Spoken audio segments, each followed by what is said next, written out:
daycare is a higher hazard category than a business use because of the functions that are occurring in that space. Just because there's a vacant space doesn't mean you can use it. Within daycare centers, we have to understand that there are state requirements that are completely separate from building code requirements that they would have to consider as well. Sometimes we gripe about the code, but there's some practicality to what they're asking us to do.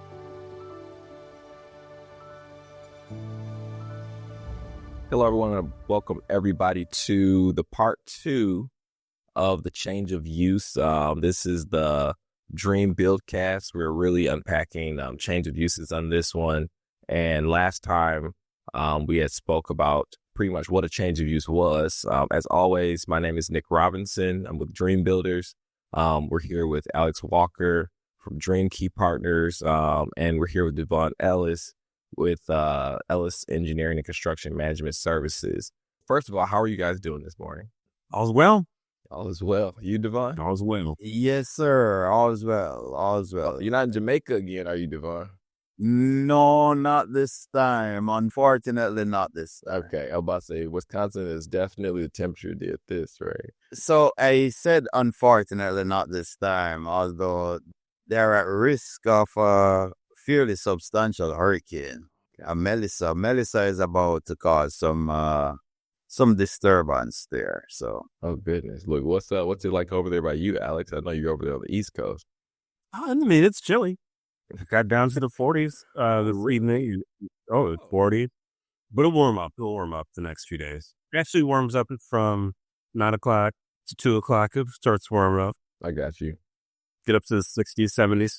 I got you. So then, does that stir up weather like down there in Jamaica when that transition's happening? You know, we'll get some of the effects of that storm. So I think for the next couple of days it might be raining, but okay, we'll get that storm coming through. I got you, Devon. I know you got that new house down there. You built it to withstand? About to test that theory? Yeah. As it turns out, they have adapted the IEBC codes there, so one is forced to consider all of those impacts. I got you. Okay. Just checking. Yeah, the International Building Code is applicable there. Okay. All right, fantastic. I mean, and you being a structural engineer, I'm like, it's kind of like you got to, no.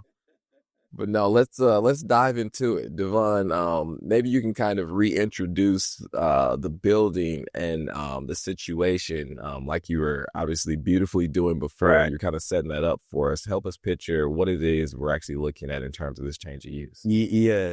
Well, a daycare operator wants to occupy a space in a strip mall for daycare use.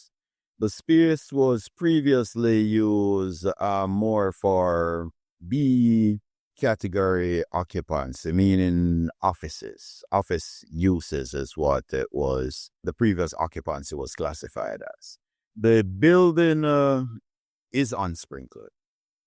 And so it was constructed using the compartmentalization strategy, meaning that I mentioned before, the code allows the overall building area to be unlimited, assuming that you create compartments within the overall building that are within the code limits. So can I just give the layman version of that and you let me know if I'm thinking this correctly? Basically, I got one building and I'm going to build it like a bunch of little buildings, right? Absolutely. Okay. And that just means I'm building walls in between that are almost like exterior walls, except they're just in between each space. That is exactly right, sir. And as always, you help me to be succinct. Appreciate it. Great. Look, I'm trying to make my simple brain comprehend, okay? Yeah, so that's exactly it.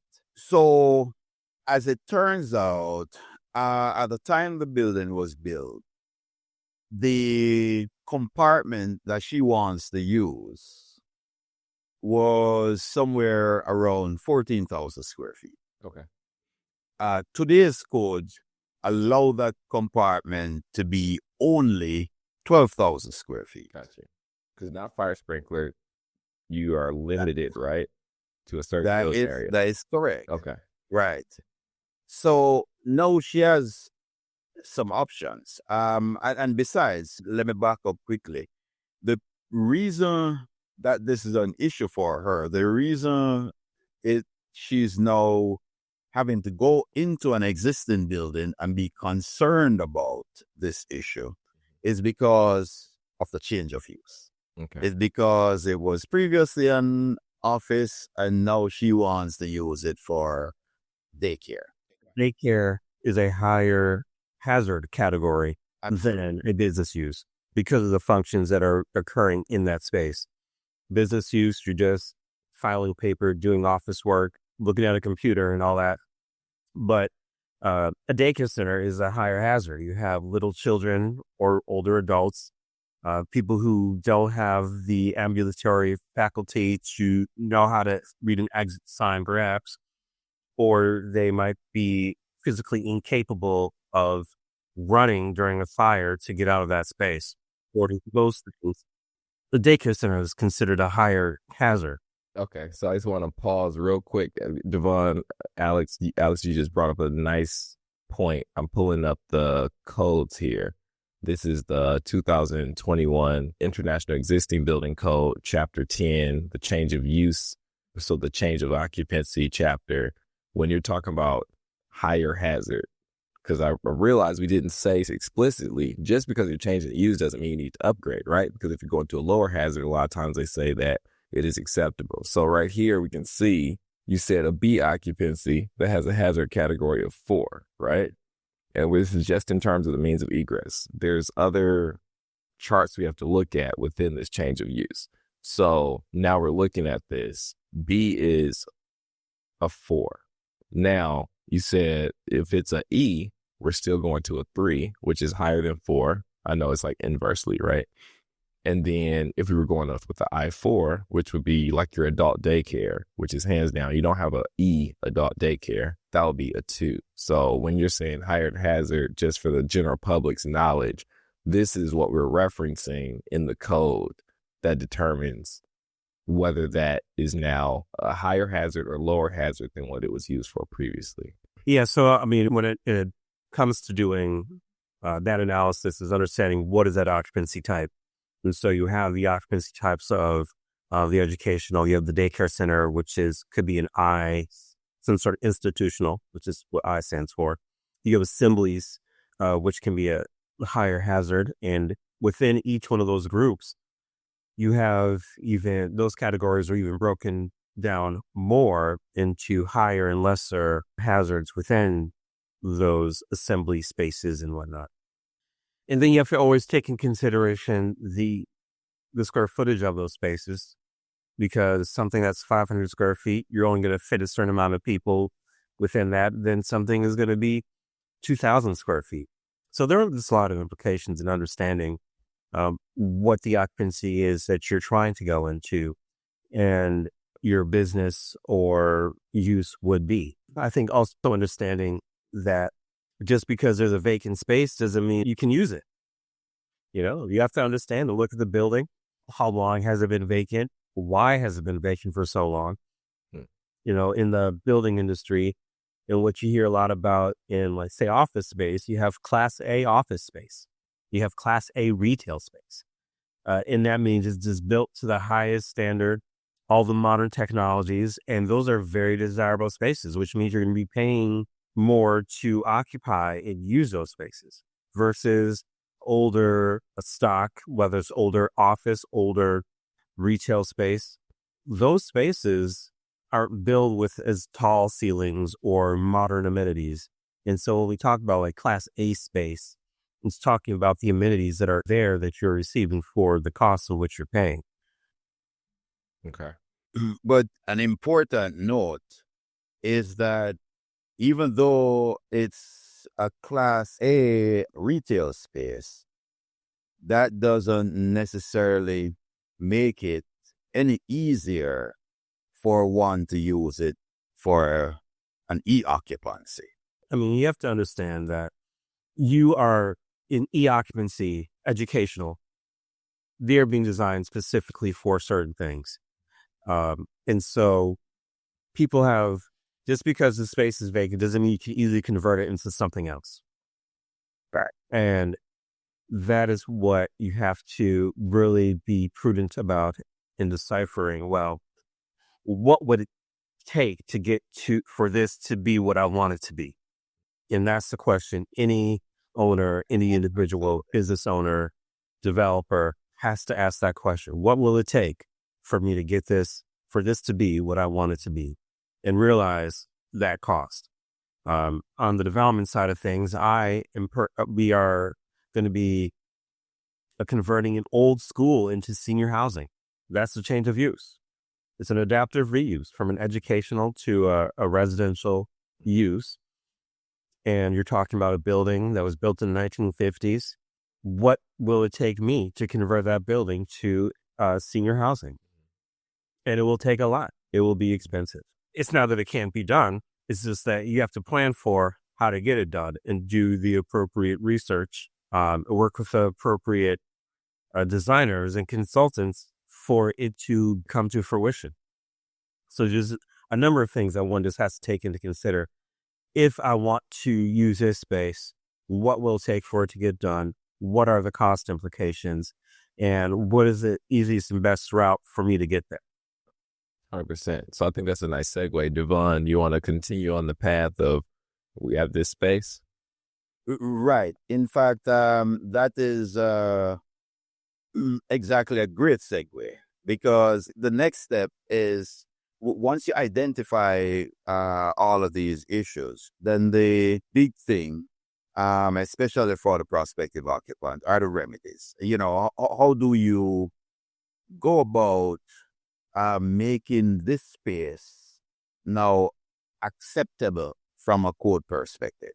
What modifications are required or acceptable by the code in order for this space to become usable for the prescribed use? Okay. So in the specific case of our strip mall, one of the options obviously is compartmentalization, meaning that someone would have to go in and they would have to construct a firewall to reduce that 14,000 square foot space to 12,000 square foot.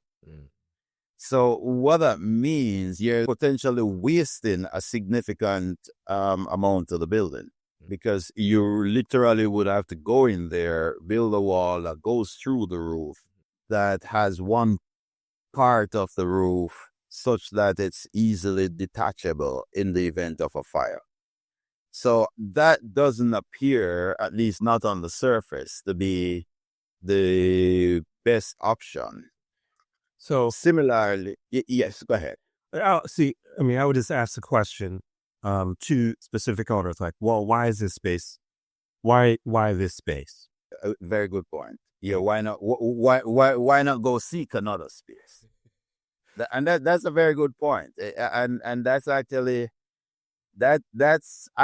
a major consideration that has to be, or a major point that has to be presented here, because other option obviously would be sprinklering, but sprinklering wouldn't necessarily would be a major deal here, because in the absence of true firewalls, you are now having to go through and sprinkle the entire space. I mean, not just the 14 square foot space, but potentially some of the adjacent spaces have to be sprinkled. So it's a big dilemma. And so Alex's question, why this space, becomes a little bit more poignant. I mean, I think oftentimes that people, they're looking for spaces to do a use. And a lot of those times, a lot of those uses are daycare centers. I think people see, oh, this wide open space.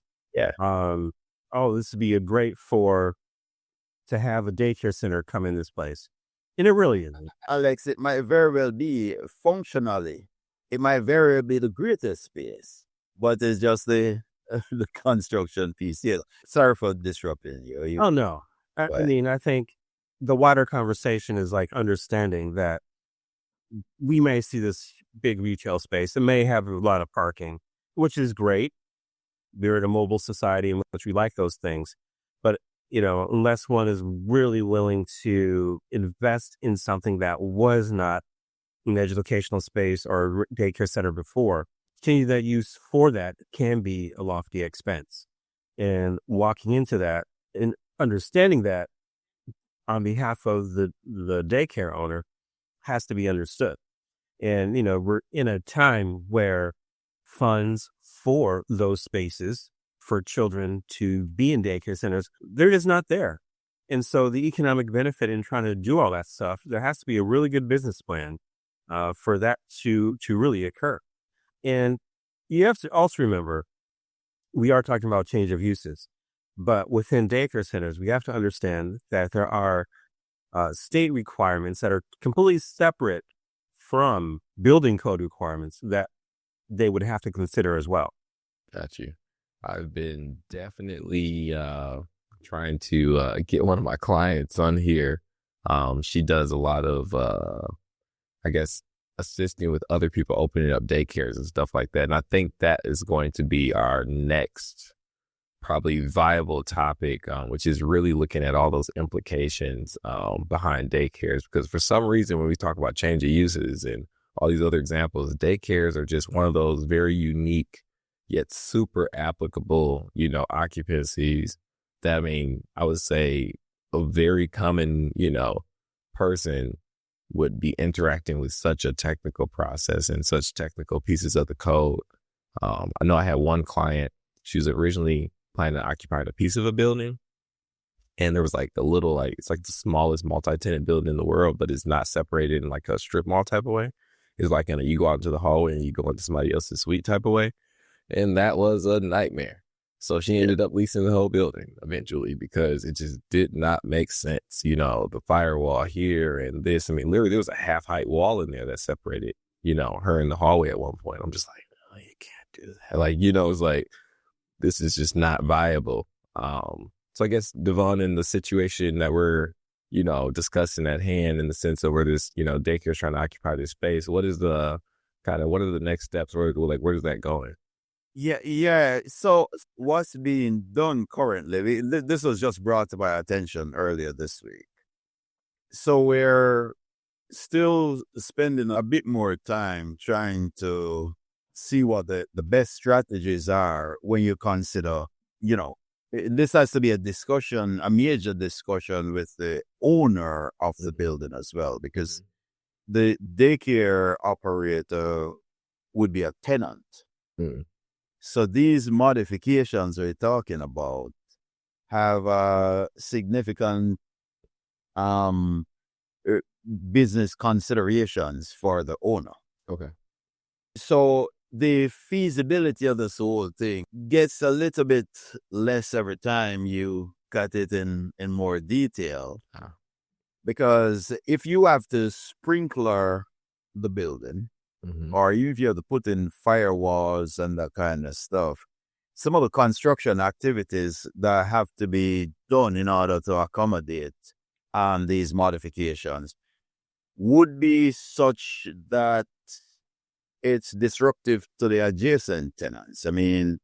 Are they going to be amenable to this kind of stuff? And who knows? A sprinkling system has to be put into the building. Then the cost-benefit analysis now might destroy the business case. 100%. So it's still something being looked at, but I think talking about the business case for doing something, you mentioned you have a tenant and you have an owner. The question I would have, looking from the outside in, is what economic sense does it make for the tenant to do the leasehold improvement? So, because the tenant will have a 5-year lease, maybe, or with an option, or a 3-year to 5-year lease with an option to extend, right? The cost of that leasehold is going to be on maybe the owner of the building pays for it. But then they may be willing to do that. But is the lease then going to be commensurate with the cost of the improvement? Then on the tenant side, one must ask themselves, well, if I'm paying X amount in rent, I have people to pay in terms of overhead. How many students will actually be able to be in that space? I think the cost justification for how much it would cost per child on top of everything else probably wouldn't work out in terms of actually making money. So I think the question has to be asked about what type of spaces and what should people look for if they're in the daycare center business. What are the actual economics of this? Especially, I mean, single tenant buildings for those probably make better sense than multi-tenant buildings with big construction implications for constructing those, to be in those spaces. Yeah, I got you. And I think another thing to kind of interject, I mean, so I think when I first always jump into, like, somebody calls me about a daycare, hey, are you next to anyone? You know, is there a zero barrier entry in the sense of, can a wheelchair make it into the space? Like, you know, are there any steps in order to get in, right? And then I always say, hey, when it comes down to exactly where you're going to have the children, do you have a direct exit to the exterior? Because that's the one thing that can get them out of the whole fire sprinkler thing. Even with adult family homes, they say in the new code, yes, you're required to be sprinklered, but if you have a direct exit to the exterior from the primary function area, you do not need fire sprinklers. So I always ask about those few things. Go ahead, Devon. Right. Just a clarification with that. Recall that that's still subject to the area limitation. Oh, most definitely. Most definitely. Right. So, and then one of the things that you alluded to in that statement is, so far we spent much of the time discussing a type E daycare, even type E child daycares. Recall that if you don't have that direct exit from spaces where you have kids below 2 years old, then you're back to that type I occupancy. Yep. And yes, 30 months and under, that's where that threshold is. And I-4, yep, absolutely. And I think that's super important to point out is that, yeah, I mean, even speaking of your E versus I-4, I-4 occupancies, especially those adult daycares, are now required to have a shower. And I have a client right now, she's a tenant in, you know, a strip mall. And she just called me yesterday because she was actually referring me to a gentleman that's doing another, adult daycare. And she just submitted her permit plans last month.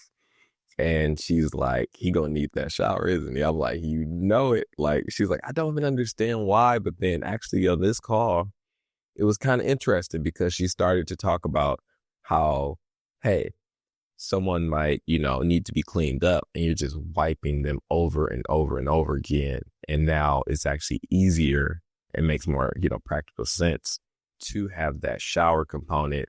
But then I think I mentioned in the previous episode, hey, that's two different types of applications. But now she says, you know what? I'm going to submit the application to become a bathing facility. And now I can offer those services, So I think sometimes we gripe about the code, but there's some practicality to what they're asking us to do. And in her case, she's seeing that it actually improves her, her business. But she did say the fact that adult daycares are now required to have that shower, that's going to make that a little harder for people to open that business now that is a baseline requirement. So is there anything else that we want to, I guess, leave everybody with or say about change of uses or this specific instance? I think generally that it's such a big deal that a prospective tenant ought to make sure to do if nothing else, make sure do a detailed examination of exactly what the building was used for previously. Okay. Because the impacts could be severe. Okay. No, I think that's really important. That's super important. I think that's the one thing that people don't think about as they move forward, because they'll contact me and they literally have already signed a lease, and I'm like, Right. thanks, you know? Oh yeah. So, Understanding the process and when you want to never sign a lease before you actually consult with a person who knows about alterations that may be needed to do what you want to do in this space. I mean, I know people that probably don't want to spend the money to do a change of use, but it's like, hey, first month rent could be donated to the cause if if it's that much that needs to be done in order to occupy the space. The risk of not doing that is so significant in my mind that compared to the potential cost of the risk of not being adequately advised prior to entering into these deals, I think it makes a lot of sense to procure the services of an expert prior to embarking on a project like that. 100%. So just to be super clear and concise, and we can wrap up after this, who are those professionals? Obviously, architects can do it. I think architects tend to be not just 10, but architects are specifically trained for that purpose. Okay. Us engineers have some knowledge of these matters, mostly in my case, because at one point I operated as a building inspector as well. So I have that training in addition. But generally, the persons who are experts at this are architects. Gotcha. Okay. Well, I'm not going to argue you on that. No, but no, this has been a very fruitful discussion. Hopefully people are able to, extract what they need out of this in order to they can learn exactly what they need to do in order to successfully start their businesses and interact with all these buildings and the owners and, even the owners interacting with tenants. It would be great if a owner would be like, hey, you need to go get a change of use before you sign this lease, right? So as always, I appreciate you too. And I guess until next time, maybe we'll be analyzing daycares or whatever we're going to be doing next. Until next time, you guys stay safe and continue to put in the good work for all of those around you. As always, I appreciate your time, and I'll catch you guys next time.